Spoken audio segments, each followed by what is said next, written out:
ನಮಸ್ತೆ ಎಲ್ಲರಿಗೂ. ಬನ್ನಿ ಇವತ್ತು ಒಂದು ಹೊಸ ಕಥೆಯ ಆರಂಭವನ್ನು ಶುರು ಮಾಡೋಣ. ಅದೊಂದು ಸುತ್ತಲೂ ದಟ್ಟವಾದ ಕತ್ತಲೆ. ಆಕಾಶದಲ್ಲಿ ಚಂದ್ರನಿದ್ರೂ ಅವನ ಬೆಳಕನ್ನು ಮರೆಮಾಚುವಂತೆ ಬೃಹತ್ ಮರಗಳು ನಿಂತಿದ್ವು. ಗಾಳಿ ಬೀಸುವ ಸದ್ದಿಗೆ ಒಣಗಿದ ಎಲೆಗಳು ಮರ್ಮರ ಧ್ವನಿ ಮಾಡುತ್ತಿದ್ವು. ಆ ನಿಶ್ಶಬ್ದ ಕಾಡಿನಲ್ಲಿ ಜೋರಾದ ಉಸಿರಾಟದ ಸೌಂಡ್ ಮಾತ್ರ ಕೇಳಿಸ್ತಿತ್ತು. ಧೃತಿ ಹೆಗಡೆ ಪ್ರಾಣ ಭಯದಿಂದ ಓಡುತ್ತಿದ್ದಾಳೆ. ಅವಳ ಕಾಲಿಗೆ ಚಪ್ಪಲಿ ಇರಲಿಲ್ಲ. ಕಾಲಿನ ಕೆಳಗೆ ಸಿಗುತ್ತಿದ್ದ ಚೂಪಾದ ಕಲ್ಲುಗಳು, ಮುಳ್ಳುಗಳು ಅವಳ ಪಾದವನ್ನು ರಕ್ತಸಿಕ್ತಗೊಳಿಸುತ್ತಿದ್ದವು.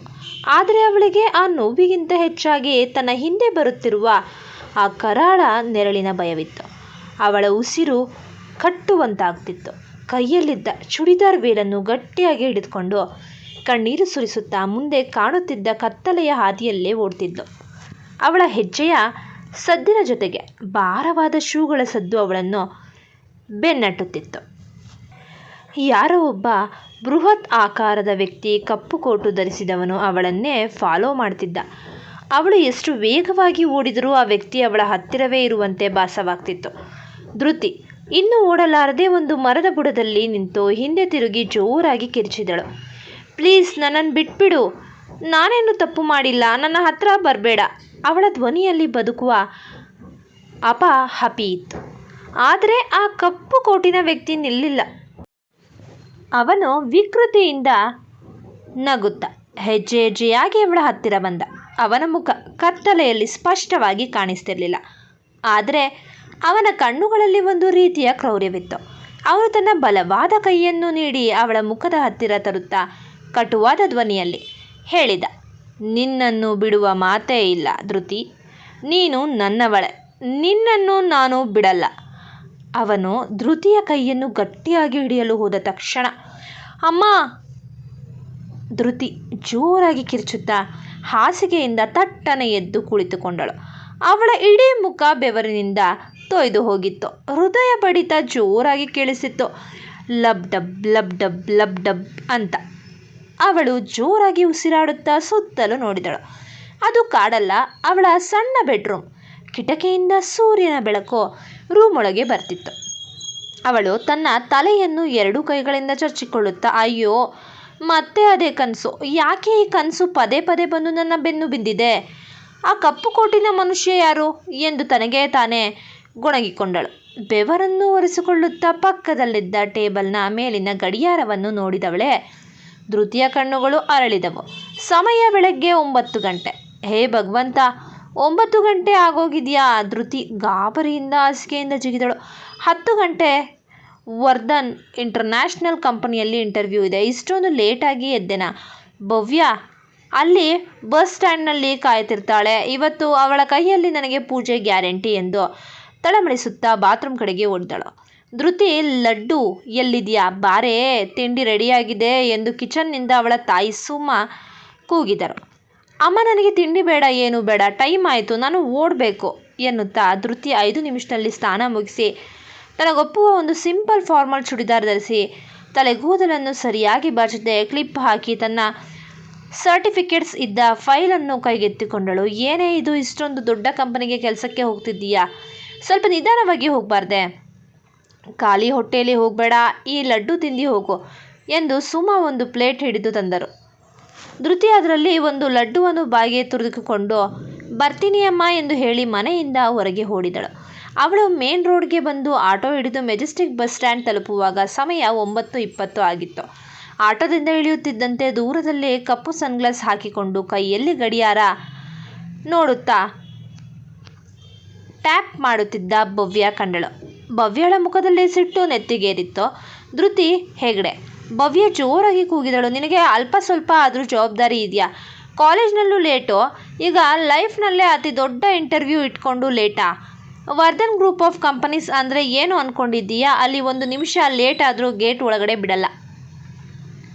ಧೃತಿ ಭವ್ಯಳ ಕೈ ಹಿಡಿದು ಬೋಳು ಮುಖ ಮಾಡಿ ಸಮಾಧಾನ ಮಾಡಲು ಯತ್ನಿಸಿದಳು. ಪ್ಲೀಸ್ ಭವ್ಯ, ಕ್ಷಮಿಸಿಬಿಡು ಸಖಿ. ರಾತ್ರಿ ಇಡೀ ಆ ಕರಳು ನಡುಗಿಸುವ ಕನಸು ಬಂತು. ಅದಕ್ಕೆ ಬೆಳಗ್ಗೆ ಬೇಗ ಏಳಲು ಆಗಲಿಲ್ಲ. ಬಾ, ಟೈಮ್ ಇಲ್ಲ, ಬೇಗ ಮತ್ತೊಂದು ಆಟೋ ಹಿಡಿಯೋಣ ಎನ್ನುತ್ತಾ ಇಬ್ಬರು ಗಾಬರಿಯಿಂದ ಮತ್ತೊಂದು ಆಟೋ ಹತ್ತಿ ಸಿಟಿ ಸೆಂಟರ್ ಕಡೆಗೆ ಸಾಗಿದರು. ಬೆಂಗಳೂರಿನ ಹೃದಯ ಭಾಗದಲ್ಲಿ ತಲೆ ಎತ್ತಿ ನಿಂತಿತ್ತು ವರ್ಧನ್ ಇಂಟರ್ನ್ಯಾಷನಲ್ ಟವರ್ಸ್.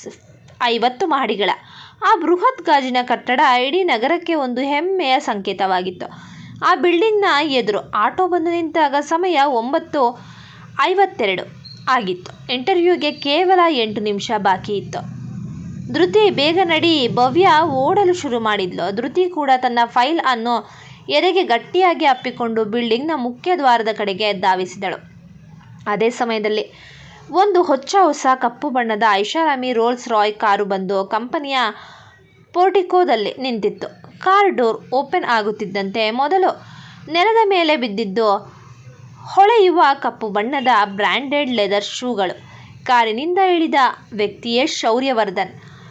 6 ಅಡಿ ಎತ್ತರ, ಜಿಮ್ನಲ್ಲಿ ಕಷ್ಟಪಟ್ಟು ಗಳಿಸಿದ ಕಟ್ಟುಮಸ್ತಾದ ದೇಹ, ದುಬಾರಿ ಬಿಳಿ ಶರ್ಟ್ ಮತ್ತು ಕಪ್ಪು ಬ್ಲೇಸರ್ ಧರಿಸಿದ್ದ ಅವನ ಮುಖದಲ್ಲಿ ರಾಜಗಂಭೀರ್ಯವಿತ್ತು.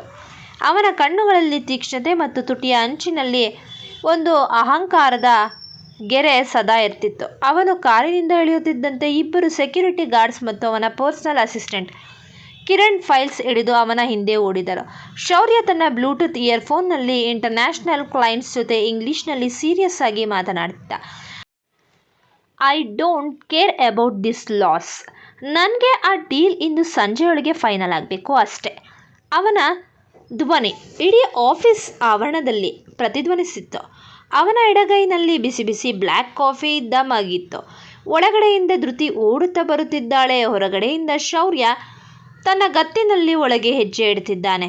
ಇಬ್ಬರು ಮುಖ್ಯ ದ್ವಾರದ ಆಟೋಮ್ಯಾಟಿಕ್ ಗ್ಲಾಸ್ ಡೋರ್ ಹತ್ರ ಬರ್ತಿದ್ದಂತೆ ಧಮ್.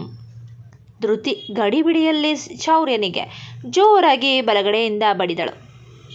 ಆ ಇಂಪ್ಯಾಕ್ಟ್ಗೆ ಧೃತಿಯ ಕೈಯಲ್ಲಿದ್ದ ಫೈಲ್ ಹಾರಿ ಅದರಲ್ಲಿದ್ದ ಎಲ್ಲ ಸರ್ಟಿಫಿಕೇಟ್ಗಳು, ರೆಸ್ಯೂಮ್ಗಳು ನೆಲದ ಮೇಲೆ ಮತ್ತು ಶೌರ್ಯನ ಶೂಗಳ ಮೇಲೆಲ್ಲ ಚಲ್ಲಾಪಿಲ್ಲಿಯಾಗಿ ಬಿದ್ದಿದ್ದವು.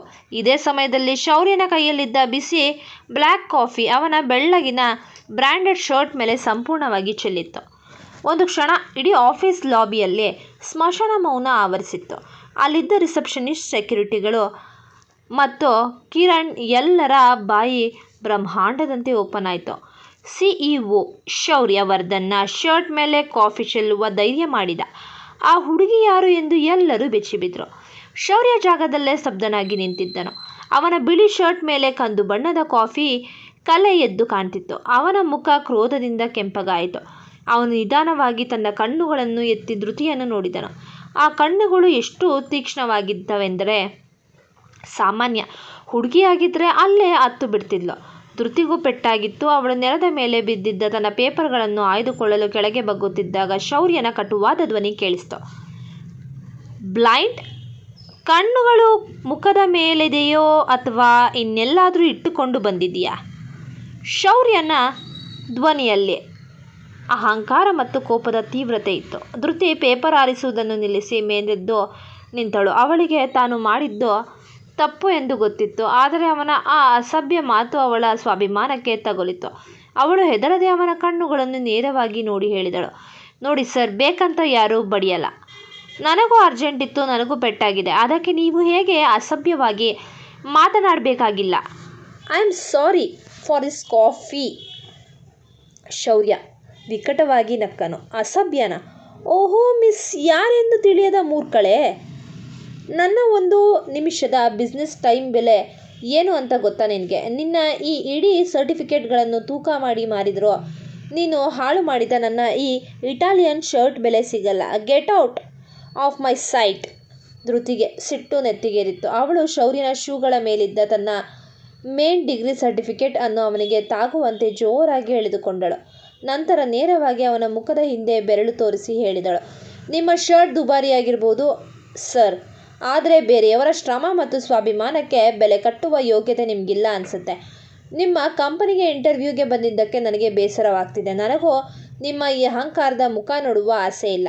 ಅಷ್ಟು ಹೇಳಿ ಧೃತಿ ಪಕ್ಕದಲ್ಲಿ ನಡುಗುತ್ತಾ ನಿಂತಿದ್ದ ಭವ್ಯಳ ಕೈ ಹಿಡಿದು, ನಡಿ ಭವ್ಯ, ಇಂತಹ ಕಲ್ಲು ಹೃದಯದ ಮನುಷ್ಯನ ಕಂಪನಿಯಲ್ಲಿ ನಮಗೆ ಕೆಲಸ ಬೇಡ ಎಂದು ಹೇಳಿ ಲಿಫ್ಟ್ ಕಡೆಗೆ ಕೋಪದಿಂದ ಹೆಜ್ಜೆ ಇಟ್ಲು. ಶೌರ್ಯ ಇಷ್ಟು ವರ್ಷಗಳಲ್ಲಿ ತನ್ನನ್ನು ಎದುರಿಸಿ ಮಾತನಾಡಿದ ಯಾವುದೇ ಹೆಣ್ಣನ್ನು ನೋಡಿರಲಿಲ್ಲ. ಅವನ ಕೈಗಳು ಕೋಪದಿಂದ ಮುಷ್ಟಿ ಮುಚ್ಚಿದವು. ಅವನು ತನ್ನ ಅಸಿಸ್ಟೆಂಟ್ ಕಿರಣ್ ಕಡೆ ತಿರುಗಿ ಹಲ್ಲು ಕಡಿಯುತ್ತಾ ಹೇಳಿದ, ಯಾರವಳು? ಇವತ್ತು ಇಂಟರ್ವ್ಯೂಗೆ ಬಂದಿದ್ಲಾ? ಮುಂದಿನ 5 ನಿಮಿಷದಲ್ಲಿ ಅವಳ ಇಡೀ ಪ್ರೊಫೈಲ್ ನನ್ನ ಟೇಬಲ್ ಮೇಲೆ ಇರಬೇಕು. ಅವಳಿಗೆ ಈ ಶೌರ್ಯವರ್ಧನ್ ಯಾರು ಅಂತ ತೋರಿಸ್ತೀನಿ. ದ್ವೇಷದ ಮೊದಲ ಜ್ವಾಲೆ ಇಬ್ಬರ ನಡುವೆ ದಗದಗಿಸಿ ಉರಿಯಲು ಶುರುವಾಗಿತ್ತು. ಧೃತಿ ಕೋಪದಲ್ಲಿದ್ದರೂ ಭವ್ಯಾಳ ಬಲವಂತಕ್ಕೆ ಬಿದ್ದು ಇಂಟರ್ವ್ಯೂ ರೂಮ್ ಒಳಗೆ ಹೋಗಿ ಕುಳಿತುಕೊಳ್ತಾಳೆ. ಅಲ್ಲಿನ ಮೇನ್ ಇಂಟರ್ವ್ಯೂಯರ್ಸ್ ಅವಳ ರೆಸ್ಯೂಮ್ ನೋಡಿ ಇಂಪ್ರೆಸ್ ಆಗ್ತಾರೆ. ಆದರೆ ಕೊನೆಯ ಸುತ್ತಿನ ಇಂಟರ್ವ್ಯೂಗೆ ಮುಖ್ಯಸ್ಥರೊಬ್ಬರು ಬರಬೇಕಾಗಿರುತ್ತೆ.